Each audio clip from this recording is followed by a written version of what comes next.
Ce jour-là, j'ai failli devenir le coupable d'avoir voulu survivre. Quand une victime se défend, devient-elle agresseur ou est-elle simplement en train d'essayer de ne plus subir?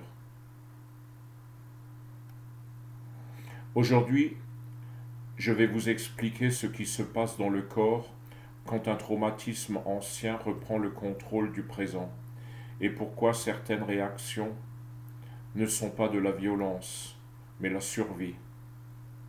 À 17 ans, je pensais que le passé était derrière moi. J'avais appris à me taire, à avancer, à faire comme si tout allait bien, mais le traumatisme ne disparaît pas, il attend. À Strasbourg, ce jour-là, une situation a déclenché un signal intérieur.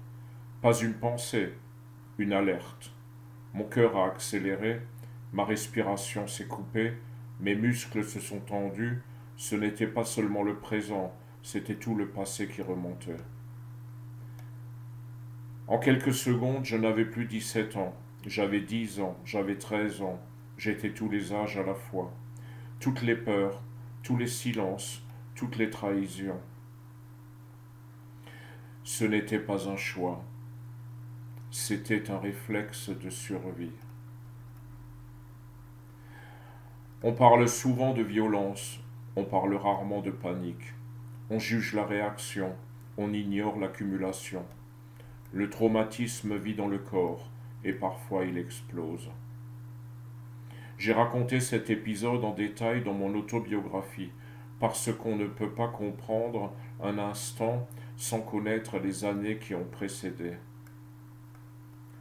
Ce jour-là n'a pas seulement changé ma vie, il a rendu mon histoire publique. Et quand une histoire intime devient publique, le regard du monde peut être plus violent que l'événement lui-même. Dans la prochaine vidéo, je parlerai du procès. Si cette série vous parle, abonnez-vous.